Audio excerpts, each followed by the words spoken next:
Souls Unitarian Universalist Church, building community, inspiring growth, creating change. Here in the heart of Kansas City, we come together to create this hour of shared reflection so that we might be renewed in courage for these times and inspired to lives of greater dignity, higher purpose, deeper generosity, and more effective action. If you are new to Unitarian Universalism or to our congregation, we want to get to know you and share a part of your journey. If this place is already your spiritual home, welcome back. We need one another, and it is good to be together again. We are so excited to be together in person again after almost 2 years of gathering only online during the coronavirus pandemic. Nevertheless, through the gifts of technology, we continue to celebrate community and connections with each other online also, as we lean into the values of justice, compassion, and reason. Together, we learn the love that has the power to overcome both loneliness in the heart and oppression in the world. Welcome to our service this morning. May the words and music and images that we offer today nourish our best selves, calling forth abundant wisdom and love. Arise, O souls, arise.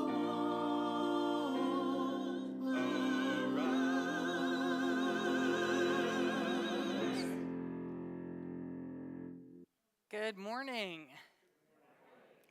It's good to be here once again in the gathering of this covenant community of memory and promise. Let's greet our folks at home with a wave, shall we? Hi. Be welcome here in the spirit of mutuality and goodwill. Wherever you come from, whatever your journey has been, whoever your ancestors were, whoever you love, whatever scars or heartbreak you bear, whatever questions you carry, whatever dreams you cherish, whatever justice summons you, whatever name you call the holy flame of reverence within you. Whether you are here in this room in body or gathered in spirit in this virtual space, be welcome here. And in this company, pause. Enter into reflection, that we may gaze each into the measure of our days. Enter into fellowship, that we may honor and encourage one another.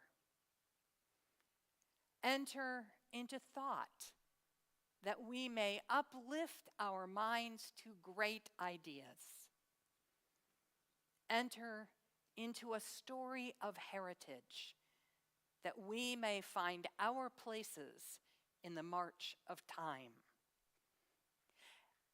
Enter into an acknowledgement of life's sacred dimension, where meaning and purpose are known. As the world around us echoes with confusion, violence, and suffering, as war brings its ancient misery and tragedy, let us discover again our grounding in harmony and the centered spirit. Let us discover again the energy of resistance and the voice of courage. Let us discover again the call of conscience and the gift of comfort that we might bring. Let us discover again our common humanity and our kinship with the life of all that is. Let us discover again our vision of a more just and peaceful world, and the determination that together we can bring that world into being. May the chalice flame that we kindle here reflect the light of our aspirations far out into the world, and may we learn to live as faithful servants of that light. On March 7th, Carenza Peacock, a British musician, posted a video on YouTube and wrote this: "I am a professional violinist. On the day Putin's forces invaded Ukraine, I was at home practicing my scales, and I wondered what my Ukrainian counterparts were doing in that moment. Some were hiding in basements and bomb shelters in Kyiv, but still had their precious violins with them. Desperate to offer some comfort, I asked one of them, young virtuoso Ilya Bondarenko, if he would film himself playing in his basement shelter. I then asked other violinists in Ukraine, as well as colleagues from around the world, to play along with him in harmony. In the space of 48 hours, I received videos from 94 violinists representing 29 different nations. 9 other young violinists sheltering in Ukraine join in unison and are accompanied in harmony by players from the London Symphony Orchestra, Tokyo Symphony, Oslo Philharmonic, Hollywood Studios, and top violinists from all over the world, including Ireland, the Netherlands, New Zealand, Belgium, Georgia, Poland, South Korea, South Africa, Moldova, Denmark, India, and the entire violin section of the Munich Chamber Orchestra. So we play an old Ukrainian folk song together across continents called Verbovaya Dosheshka. The violin has traditionally been an instrument through which to express grief. Watching each of these videos as it arrived in my inbox was very emotional. We are playing for peace, and we encourage everyone to find a way to help Ukraine. It seems like everyone is praying with their violins. This is that prayer.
Now let's rise and speak together the words of our covenant promise to one another in community. Together, we affirm goodwill is the spirit of this church, and service is its law. This is our great covenant, to sit together in peace, to seek the truth in love, and to help one another. Standing. I know. I was reminded often when we do the covenant that years ago there was a little child, and down in the front, and she said, and she finished the covenant by saying, "Please be seated." So today we won't. We'll stay standing. I'm very fortunate to see you this morning. I'm so happy to see all your bright, shining eyes. And I'm very fortunate to have my good friend Lynisa Robinson here again with us. We've graduated from Spirit of Life, and we're going to begin a new sign-along to This Little Light of Mine, and that'll be in celebration later in the year of our young Chalice Lighters when that program is ready to kick back off. And we're also so fond of having our good friend Darrington Clark here this morning to help us with that. So the words will be up on the screen, and you can sign along, sing along, and Darrington will be here to help us too. So thank you. We're going to do This Little Light of Mine in only 8 signs.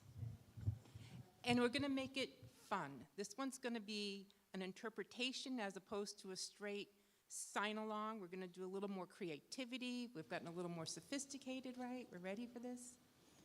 We're going to sign the word shine in several different ways. It's repeated over and over again. The first way, just make your hand shine. Your dominant hand just turns on. The second way, both hands do it. The third way, again, do that step back if you want, and do it big. But we're not done. We'll go over those real fast. 1, 2, 3. The next one, we're going to play with it. So for the first round, touch, make your dominant hand wiggle out. Then for the next time we say shine, you're going to touch on the other side, make your non-dominant hand wiggle out. And on the third time, can you guess? Right, both hands gonna wiggle out. All of that for shine. Our next sign, when we say this little light, we're just going to sign candle. So your non-dominant hand is gonna flicker. Your dominant hand is gonna point to it.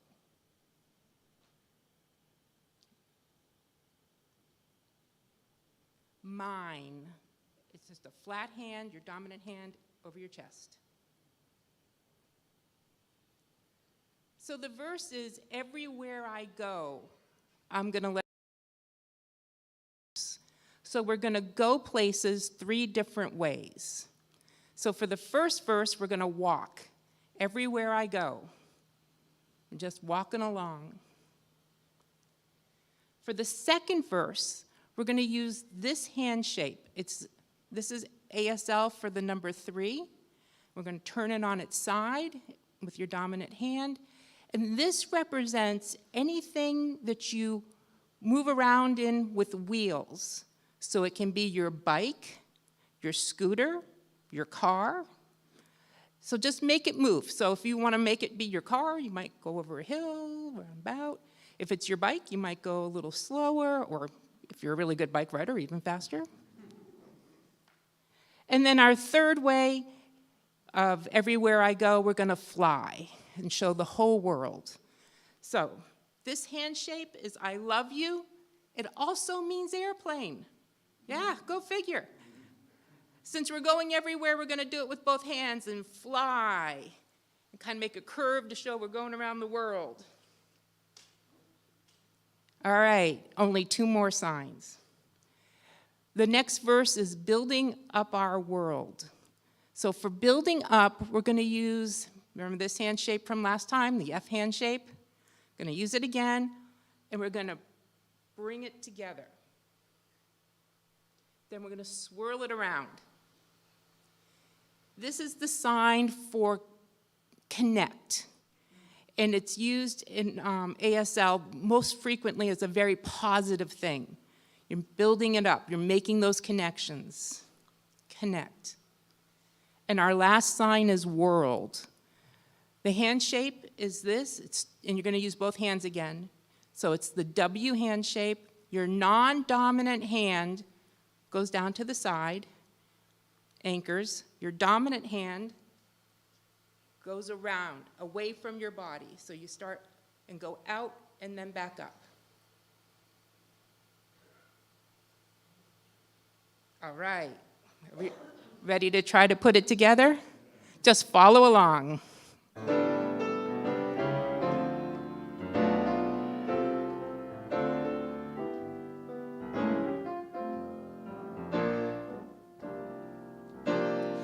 This little light of mine, I'm gonna let it shine. This little light of mine, I'm gonna let it shine.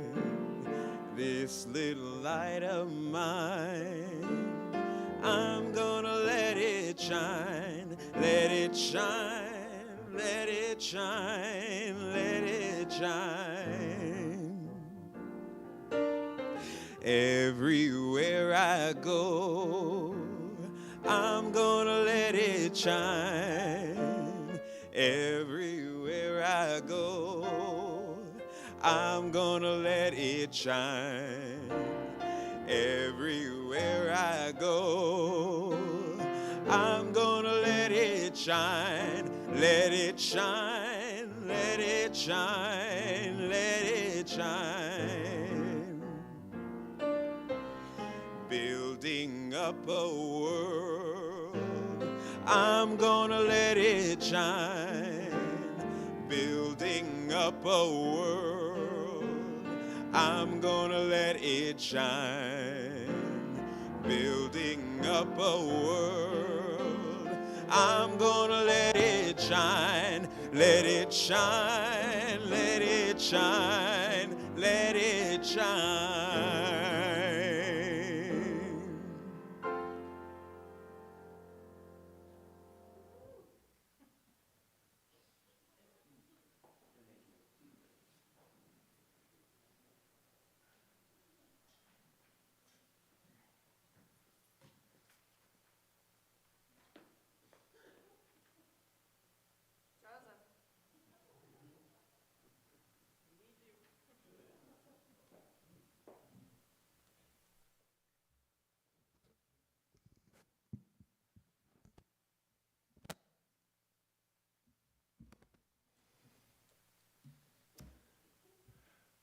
My church, my friends, my beloved community, good morning. Good morning. In the words of the sacred text, behold how good and how pleasant. Today I read from Amanda Gorman's Change Sings.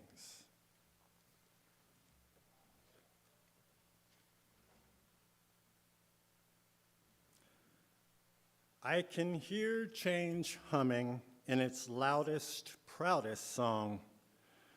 I don't fear change coming, and so I sing along. I dream with the cries of tired and true dreamers. I'm a chant that rises and rings. There is hope where my change sings. Though some don't understand it, those windmills of mysteries, I sing with all of the planet and its hills of histories. I hum with 100 hearts, each of us lifting a hand. I use my strength and my smarts. I take a knee to make a stand. I'm bright as the light each day brings. There is love where my change sings. I show others tolerance, though it might take some courage. I don't make a taller fence, but fight to build a better bridge. I talk not only of distances from where and how we came, I also walk our differences to show we are the same. I'm a movement that roars and springs. There's a wave where my change sings. Change sings where? There, inside me. Because I'm the change I want to see. As I grow, it grows like seeds. I am just what the world needs.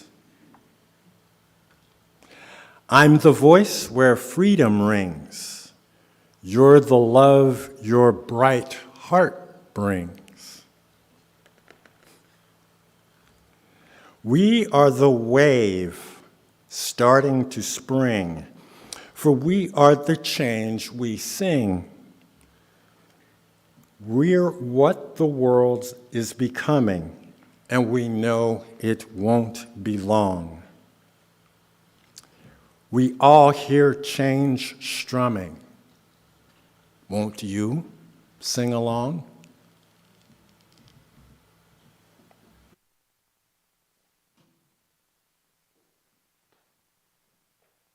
Those who are headed for our RE program are now invited to be excused with song.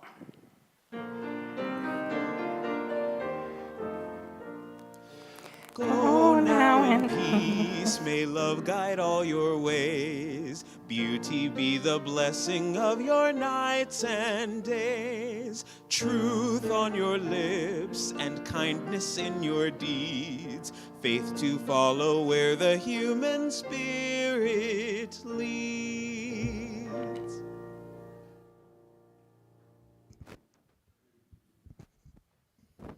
Oh, God, not this guy again. Yes.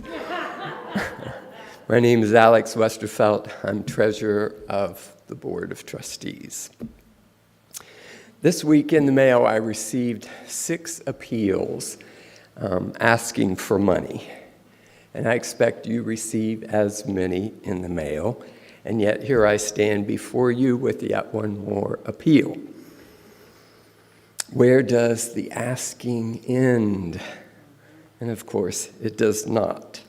Need has no limits, but people and even communities do. It's one of the things Kendall addressed in her opening words last week. She said, "There is much in the world around us to regret or deplore, evil to overcome, trauma to heal, so much care and help that we might offer to others. Here let us be reminded also of our finitude. Even as a covenant community, our powers are limited." I like that word, finitude. It is the state of having limits. So how do we cope with our limits in the midst of so much need and so many requests for help? Many of you remember Linda Parkinson, a longtime member of All Souls. She passed in May of this past year. But she, along with her husband, Robin and Katie, contributed much to this church. Linda and I had several conversations over the years about how we live our lives, and one of the many wise things she said to me was this: intentionality, intention, is the only thing that will save us. I've thought about that relative to the pledge campaign. In the last few years, the practice has been to ask people to pledge, either by submitting a paper form, and ushers will have those when you leave today if you'd like to do it that way, or by going online to the church website and submitting a pledge there. Then, and here's where it gets really interesting, I think. For those who have pledged previously and don't complete yet another pledge form, their pledge gets renewed at the same level. It's called a rollover. It's like your subscription to Amazon Prime or Netflix. It's convenient for you and for the church, but there's a drawback to it. When we simply roll over, we miss an opportunity to practice intention and to be intentional towards what I think is probably a pretty important part of your lives. I know you contribute to multiple organizations besides All Souls. What I'm asking is that in the next few days, you take some time to pause and thoughtfully consider what you give where. How do you prioritize your giving? Where does All Souls fit in the list of organizations that you contribute to? For me, when I reflected on my giving, I thought about the role each organization plays in my life and the role that I get to play in the life of the organization.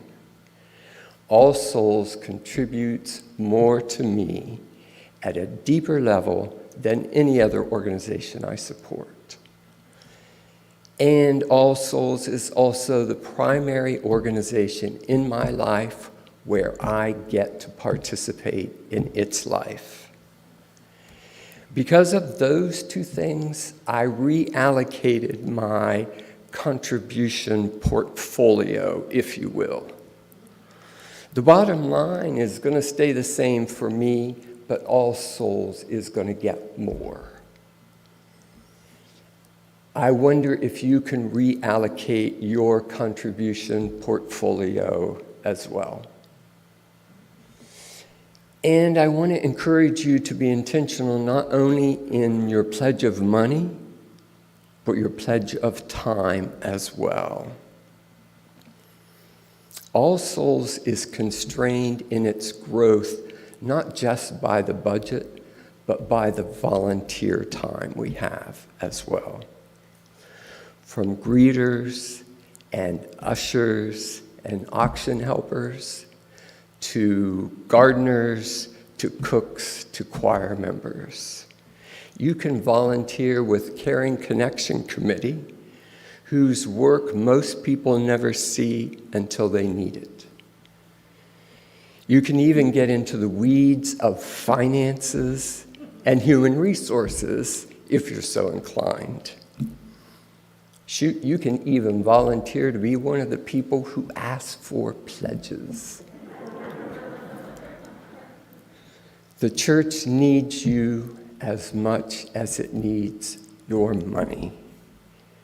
So on behalf of the Board of Trustees, I thank you for your generosity of time and money.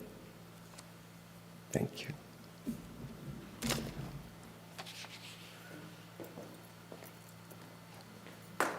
The choir and our section leaders are going to celebrate the way we sing the first Sunday in May with a hymn book. sing along, and we're going to explore different poetries in the hymn book and different ways that we can sing. So we're hoping that this will be a shameless plug for Music Sunday, and that'll be May 1st. But one of the great examples of this is Edwin Henry Wilson's poetry to number 113 in our hymn book, Where is Our Holy Church? And he begins this poetry asking a question at the beginning of each verse. And then it's our job to answer that. So Darrington this morning will ask the question, and then we will all give him the answer as we celebrate this morning's offering, which will now be given and gratefully received.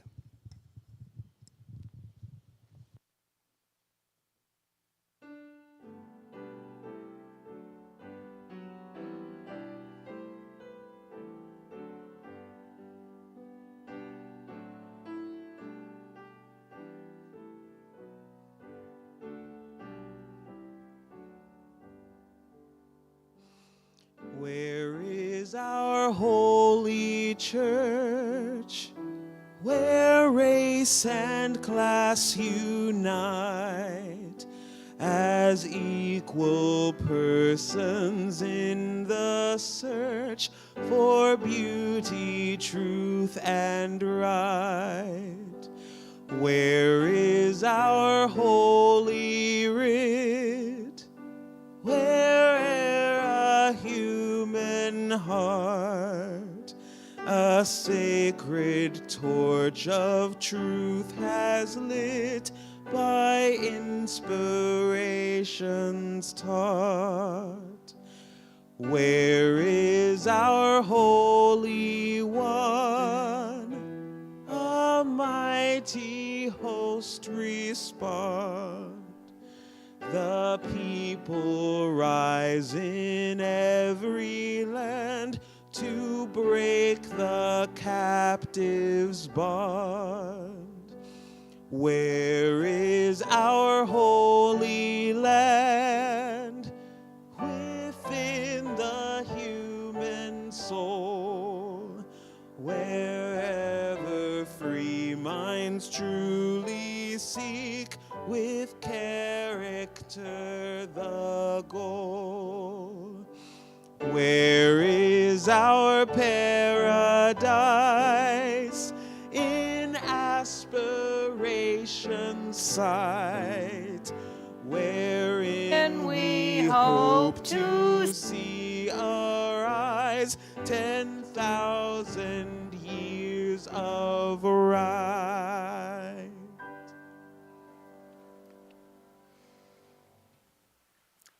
Now let us speak together the words of dedication for our offering. We dedicate our offerings and our actions to the mission at the heart of this congregation, to build a respectful, caring community, to inspire personal and spiritual growth, and to create change toward a just and compassionate society.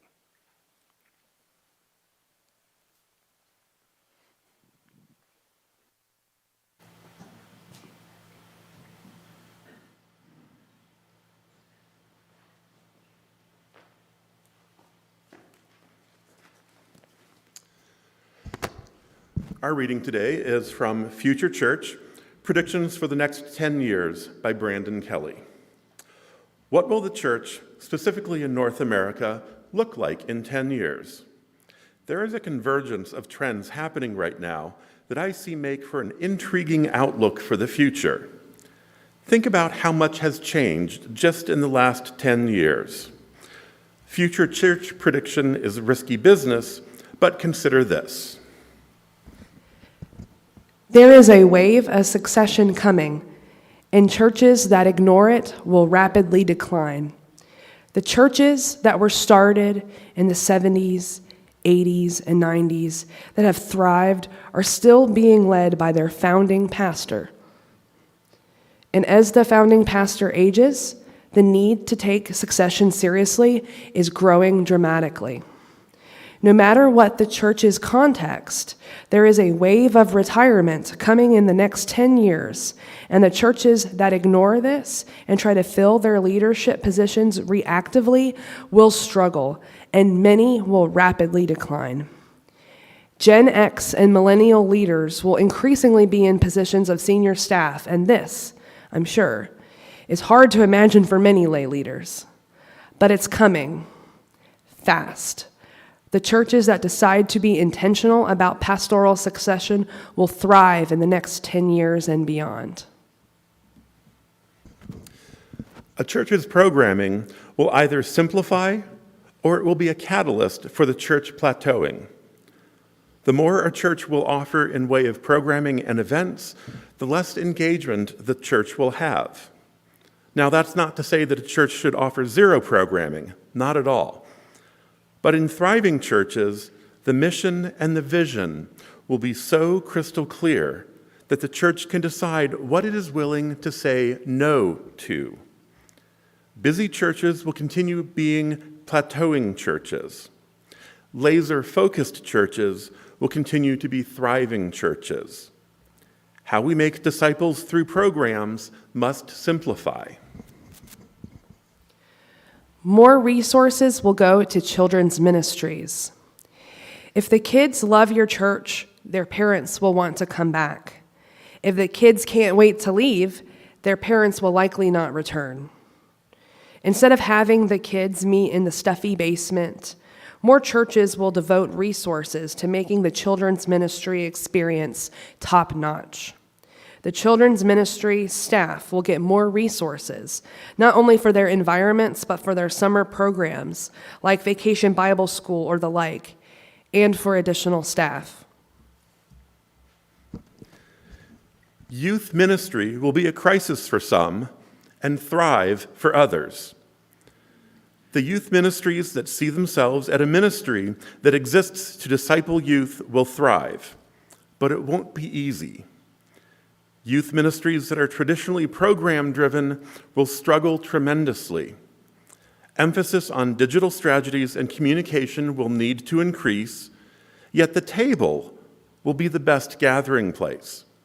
Experiential opportunities will need to increase, things they can't do online, like serving someone in need. Leader training will need to increase. Youth ministries will need an army of caring adults who are willing to go to games, plays, recitals, etc. Partnership with families will need to move from theory and ideal into reality and mission. Virtual reality experiences will begin to be a front door for first-time guests. The churches that thrive over the next 10 years will see the internet as a vast mission field. The church website and online church have become the front door for many people thinking about attending a gathering. And with that comes a more normalized avenue of virtual reality experiences. What if someone could come to your church's physical location from their home as a way of checking out the church? They see your New Here tab on your website, click the link, and are taken to a page that features an option for virtual reality tour or worship experience. They click it, put on their virtual reality gear, and are taken to the perspective of someone in the parking lot, walking into the church. They can go through different experiences for whether they have kids or not. Then they get to attend the worship service, listen to the band lead in worship, sing if they want to, and watch and hear a sermon from one of the chairs in the auditorium. This may seem far-fetched right now, but it won't in a few years. The sermon that happens at the big gatherings will be repurposed for consumption on video and social media platforms. Additionally, teaching, like what would have been in a Sunday school environment, will begin being offered as online courses. People want to learn. It's just that adding another weeknight to their already busy lives is becoming a no-go for many. For this reason, many classes will be offered online for on-demand consumption. More churches will design campuses to be gathering spots for their local community. Here are some things I think we'll begin to see more. Churches that build buildings that can be used as community recreation and sports buildings during the week, and church gathering space on Sundays. Churches that build outdoor spaces like parks, amphitheaters, and walking trails that are open to the community every day. Churches that start or partner with a coffee shop that wants an additional location to provide a safe gathering space for families to bring their kids. Think secure kids' play areas surrounded by tables for moms, dads, grandparents, etc. to relax and talk with other adults. Teens to hang out after school, etc. Combine that with live music in the evenings, and you have a great space for your community to engage with your congregation. There are many more possibilities, but with those examples, you get a glimpse of what could be. No one can do community like the local church. The future church will leverage this and create spaces for people to gather who are unchurched, dechurched, members of other churches, and members of their church.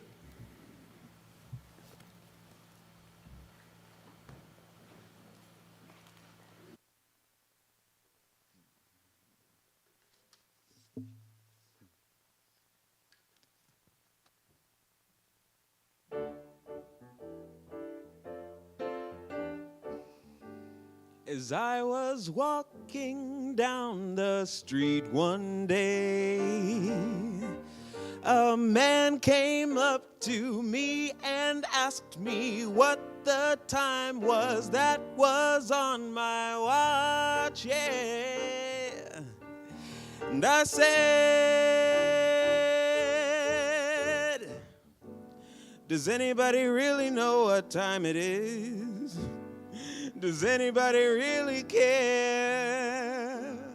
If so, I can't imagine why.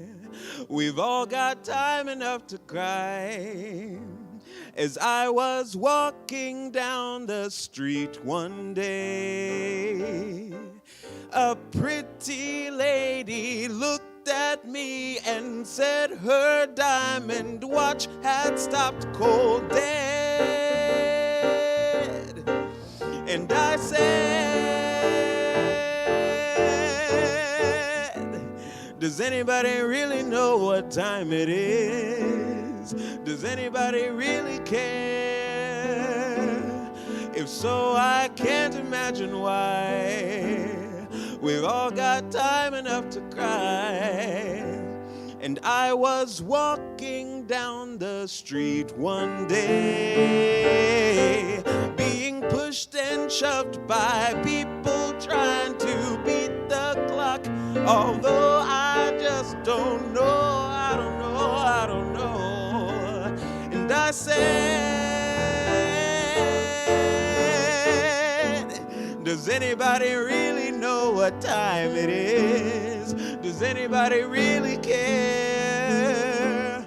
If so, I can't imagine why. We've all got time enough to die. Everybody's wondering. I don't care about time. I don't care.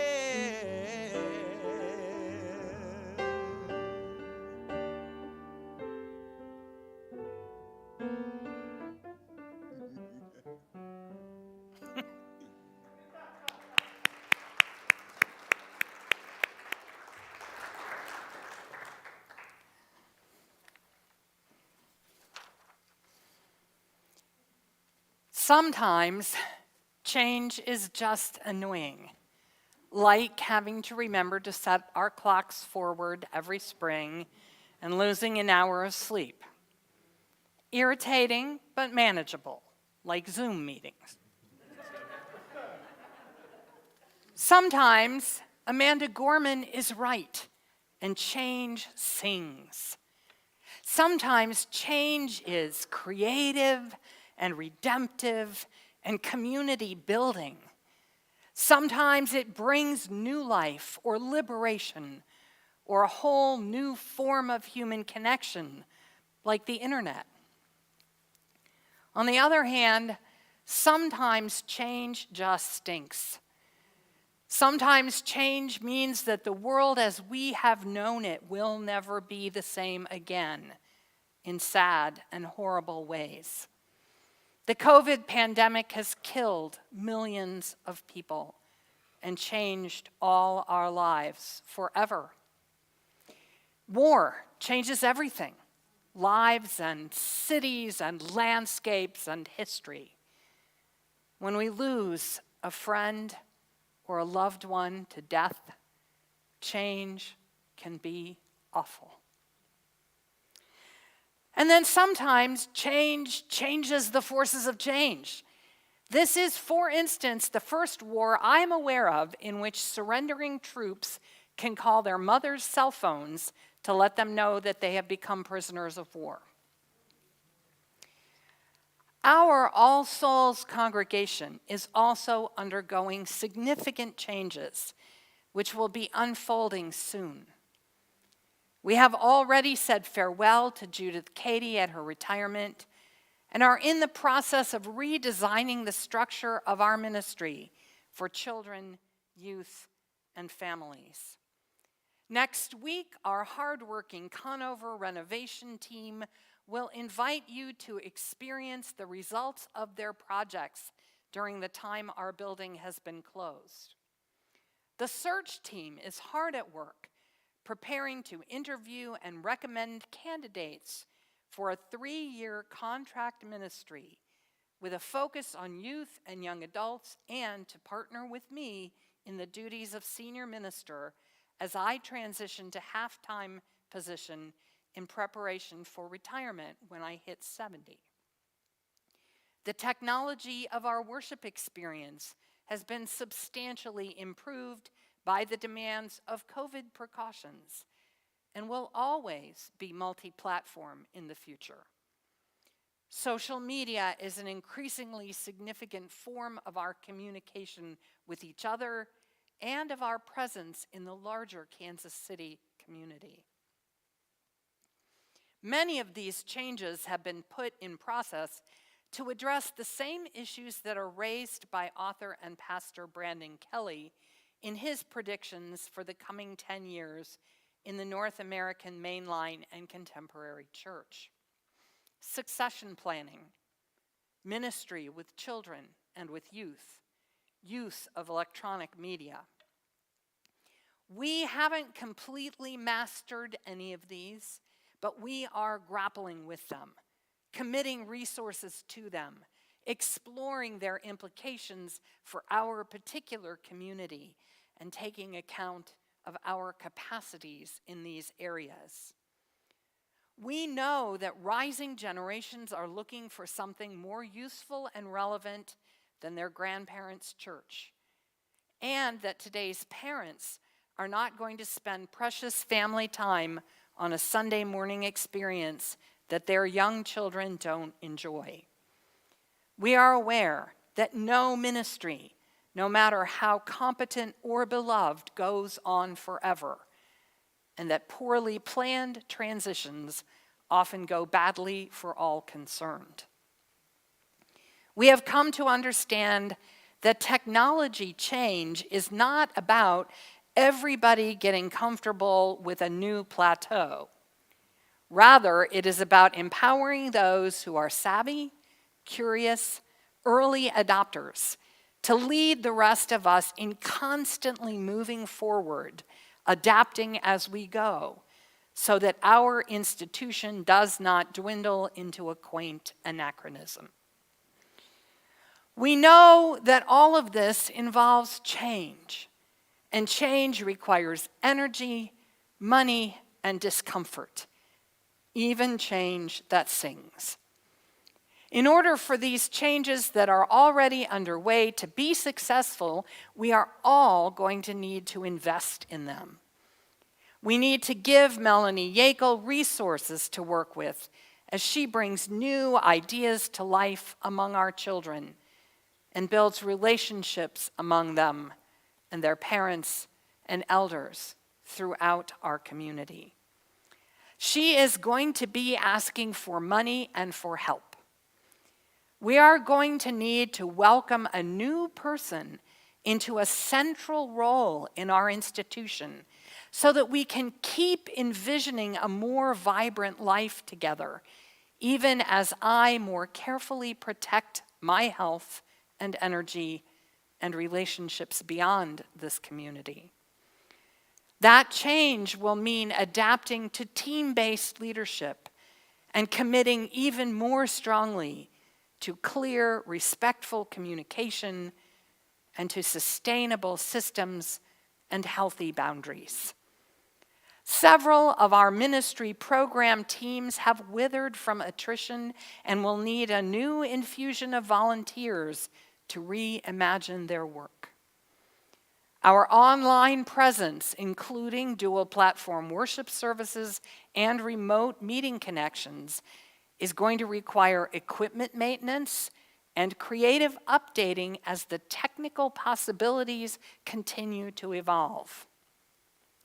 I'm not necessarily convinced that I will ever be putting on virtual reality headgear to explore a new program at church. And maybe you won't either, but stranger things have happened. What I am sure of is that your grandchildren will. And if we have nothing to offer them in that format, they will move on to another congregation that does. The world and people's expectations keep changing, whether we want them to or not, whether we have invested in them or not. Here's the thing. Like many other baby boomers, I grew up in the sure and certain hope that liberalism in all its forms was destined to triumph. When I came of age, we were on the verge of voting rights, fair housing, school integration. Racial justice was just over the horizon. We were going to pass an equal rights amendment to the Constitution. Women could get credit cards, equal pay, divorces, abortions, careers. We could be ordained to the ministry, elected to Congress, appointed to the Supreme Court. Women and gay people could embrace our sexuality without shame. Science could eradicate polio, put a man on the moon. Ordinary people everywhere were assumed to want democracy and capitalism, and it was only a matter of time before these twin blessings would be dispensed throughout the world. It was easy to wonder in those innocent years, what was the point of a church that preached reason, truth, justice, peace, freedom, diversity, personal integrity, and community? Were those not things that everyone believed in, no matter what their religious heritage? Of course, there were a few remaining bugs in the system: the FBI, the Ku Klux Klan, a distant war somewhere in Southeast Asia, pollution, the nuclear arms race. And we took these on, firm in our privileged conviction that they would quickly evaporate in the light of our righteous disapproval. Being a Unitarian Universalist was quirky in those days, kind of belaboring the obvious. Then, in the late 60s, we got a first glimpse at the fissures of our own institutional racism with the Black Affairs Council protests and walkouts at the UUA General Assemblies. Next came city riots and AIDS and trickle-down economics and Operation Desert Storm. Even before the shattering event of 9/11, it had become obvious that the world was far more complex than American exceptionalism had always claimed. And the future, far less certain than the UU slogan about the fatherhood of God, the brotherhood of man, the neighborhood of Boston, and the progress of mankind onward and upward forever, had once assured us. Today, In the historical shadow of Donald Trump and Vladimir Putin, QAnon, the January 6th insurrection, Christian nationalism, fake news, and claims of a stolen election and Russian assets in the US Congress, our heritage of religious values no longer seems quite so self-evident. To believe in truth supported by facts and evidence, to trust the scientific process, to demand equal justice and freedom for all people regardless of wealth, color, or orientation, to celebrate diversity and nonviolence, to expect integrity from religious leaders and public servants while cultivating it in ourselves, to place the disciplines of community building and promise keeping ahead of personal gratification. Suddenly, all that we thought must go without saying in a decent society is up for grabs. We cannot assume that any part of this is what someone now means when they claim to be a good person. We cannot assume that any of this is what they want taught to their children. Being a Unitarian Universalist now is a distinctive identity, as it was back in the days of a defining heresy, when we stood alone in the claims that God is one being only and that no soul is destined to suffer in hell forever. Which means I believe that we have work to do. That work is to create change in ourselves and others, in our collective laws and practices and values, change that is going to be at times troublesome and uncomfortable. If you have been around for a while and been paying attention, you have probably experienced some of this discomfort as we have explored emerging understandings of systemic racism and white privilege here in this congregation. We have been learning to ask not whether we want to be racists, which presumably none of us does, but rather, how do we benefit from the privileges that are built into our society for people with white skin, which we who are white did not personally seek, but were created to give us advantage and power? How can we stop being complicit in perpetuating that system and become active co-conspirators with those who are seeking to dismantle it? How can this community amplify the insights and demands of those whose participation and impact are erased by that system?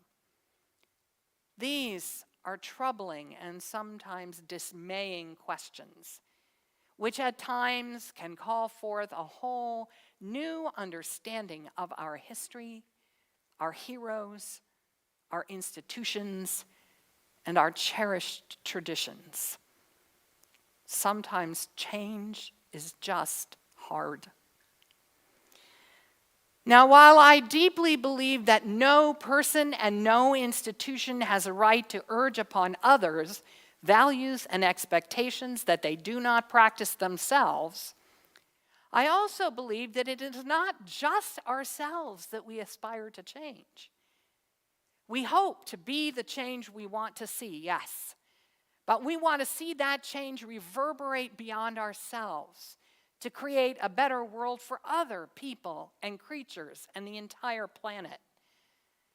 We are not seeking good lives for ourselves alone, but rather to model good lives so that others might follow our examples, be moved by our witness, and find themselves changed as a result of our work. And that means that we are, especially in this current cultural climate, going to make some people uncomfortable.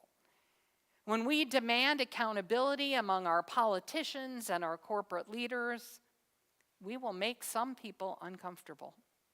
When we call for honesty in the telling of our collective history and modesty in our international statecraft, we will make some people uncomfortable. when we seek to prioritize the common good over private profit, some people are going to be uncomfortable.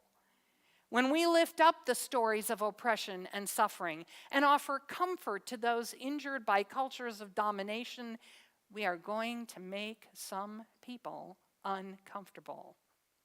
When we celebrate differences and go out of our way to include the marginalized, we are going to make some people, both ourselves and others, uncomfortable.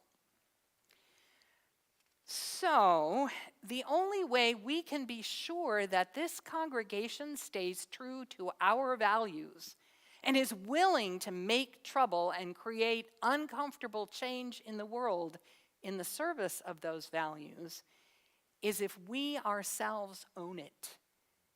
We need to invest in this institution together so that we are the ones who decide what it stands for.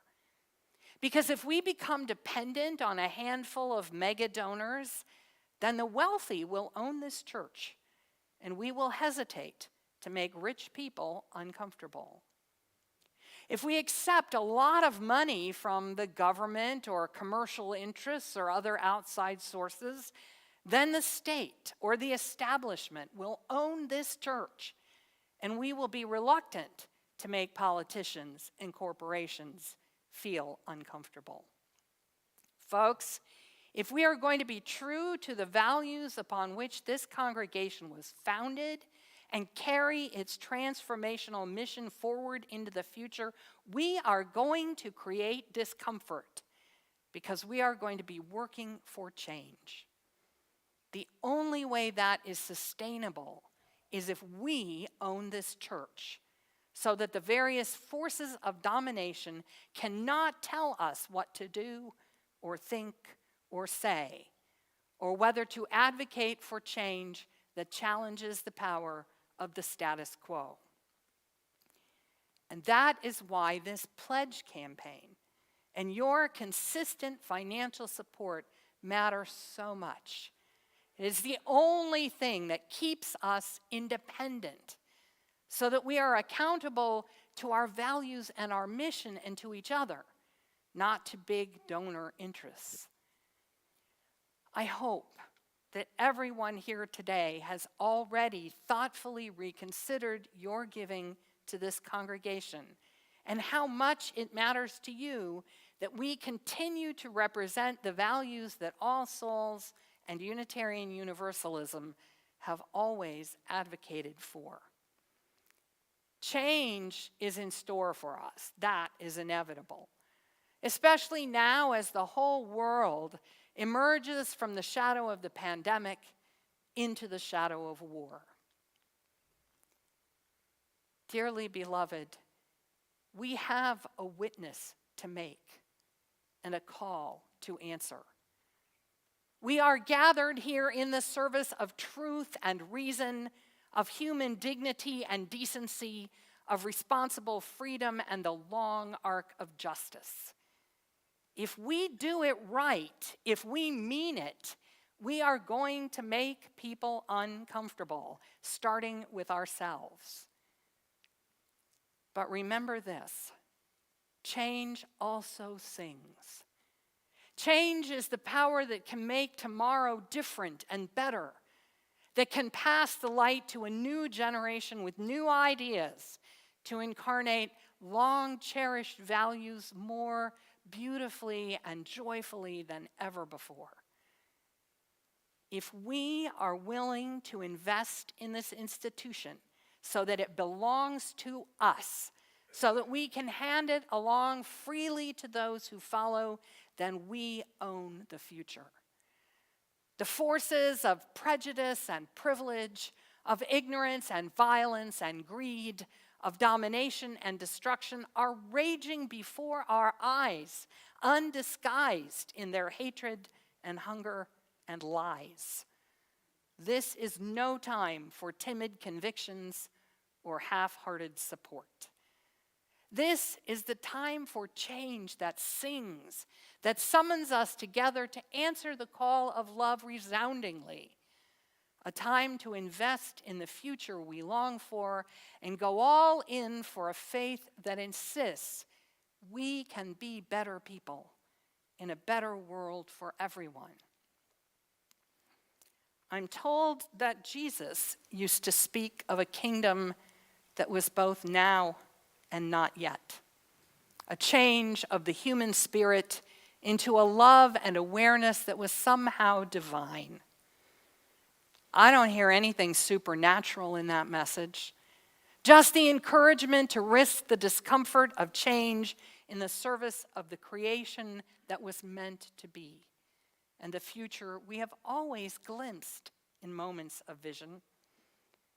The first law of the universe, it seems to me, is that changelessness is never possible. And the second is that we finite creatures must choose the path we will follow and the ideals to which we will give our labor and loyalty. I choose the vision of now and not yet, forever underway.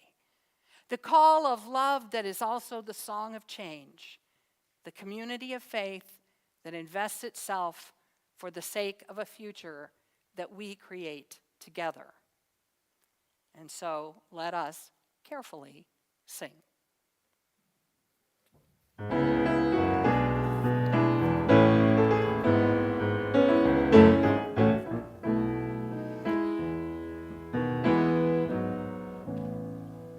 Promise of the Spirit, faith, hope, and love abide. And so every soul is blessed and made whole. The truth in our hearts is our guide.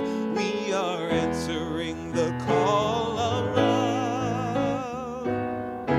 Hands joined together as hearts beat as one.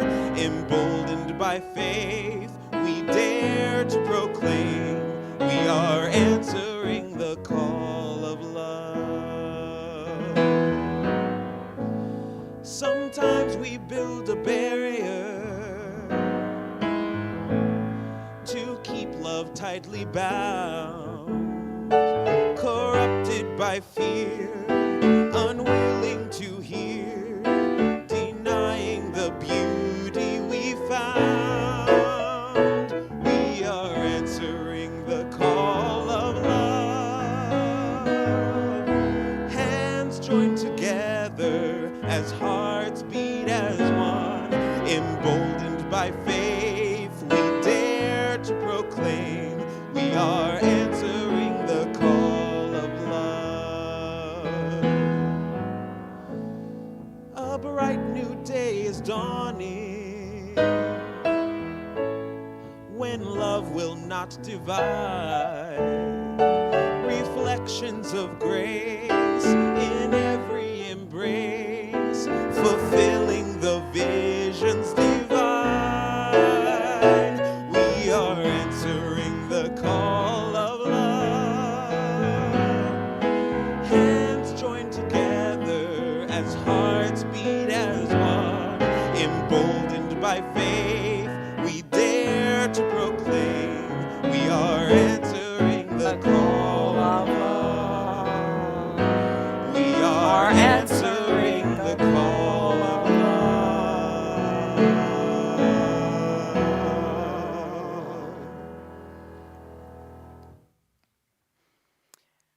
We release this flame, sending the light of truth, the warmth of community, and the fire of commitment out into the world.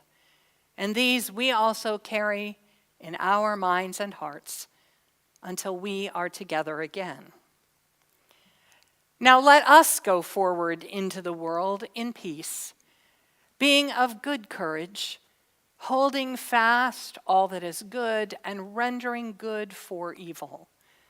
Let us strengthen the faint-hearted, support the afflicted, and love all our fellow beings. Let us faithfully serve what is highest and rejoice in the power of the human spirit.